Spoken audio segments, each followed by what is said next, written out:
years of inflation began to shrink our dollar and our savings. We believed that our nation's resources were limitless until 1973, when we had to face a growing dependence on foreign oil. These wounds are still very deep. They have never been healed. Looking for a way out of this crisis, our people have turned to the federal government and found it isolated from the mainstream of our nation's life. Washington, D.C. has become an island. The gap between our citizens and our government has never been so wide.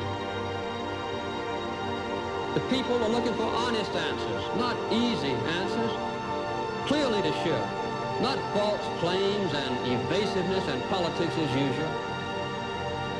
What you see too often in Washington and elsewhere around the country is a system of government that seems incapable of action.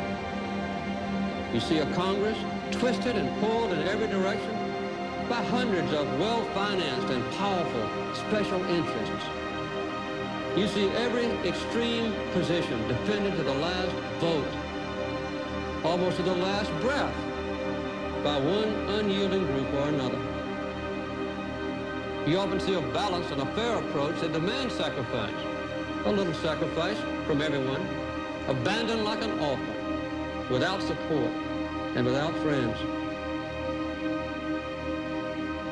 Often you see paralysis and stagnation and drift.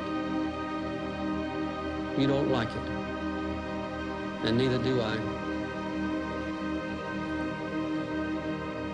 What can we do? First of all, we must face the truth, and then we can change our course. We simply must have faith in each other, faith in our ability to govern ourselves, and faith in the future of this nation. Restoring that faith and that confidence to America is now the most important task we face. It is a true challenge of this generation of Americans. Our fathers and mothers were strong men and women who shaped a new society during the Great Depression, who fought world wars, and who carved out a new charter of peace for the world. We ourselves are the same Americans who just 10 years ago put a man on the moon. We are the generation that dedicated our society to the pursuit of human rights and equality. And we are the generation that will win the war on the energy problem, and in that process rebuild the unity and confidence of America. We are at a turning point in our history. There are two paths to choose. One is a path I've warned about tonight, the path that leads to fragmentation and self-interest. Down that road lies a mistaken idea of freedom, the right to grasp for ourselves some advantage over others. That path would be one of constant conflict between narrow interests, ending in chaos and immobility. It is a certain route to fame. All the traditions of our past, all the lessons of our heritage, all the promises of our future point to another path, the path of common purpose and the restoration of American values. That path leads to true freedom for our nation and ourselves. We can take the first steps down that path as we begin to solve our energy problem.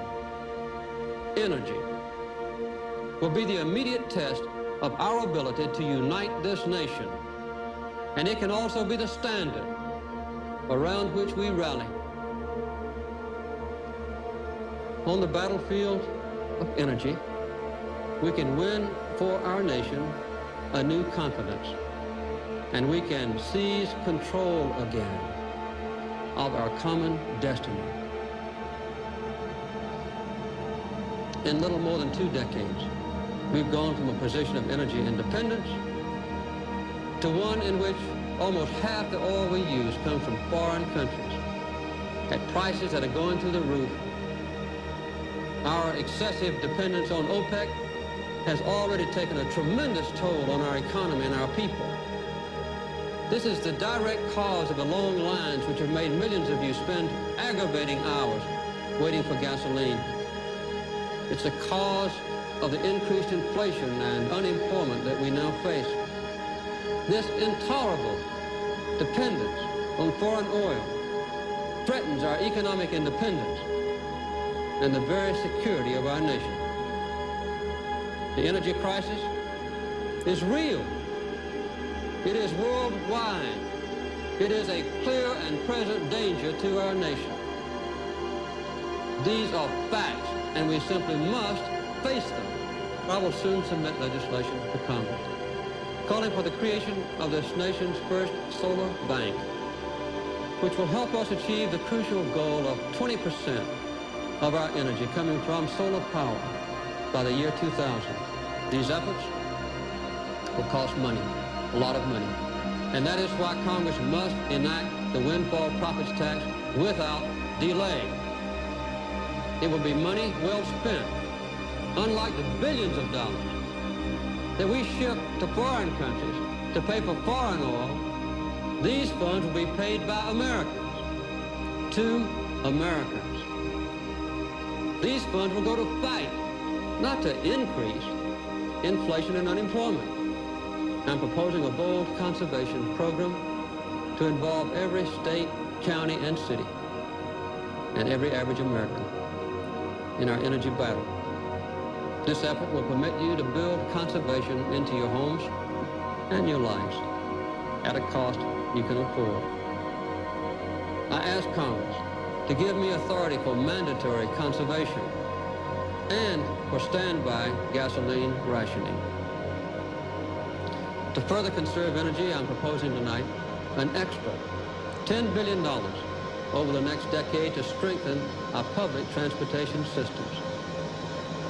And I'm asking you, for your good and for your nation's security, to take no unnecessary trips, to use carpools or public transportation whenever you can, to park your car one extra day per week, to obey the speed limit, and to set your thermostats to save fuel. Every act of energy conservation like this is more than just common sense. I tell you, it is an act of patriotism. Our nation must be fair to the poorest among us. So we will increase aid to needy Americans to cope with rising energy prices. We often think of conservation only in terms of sacrifice.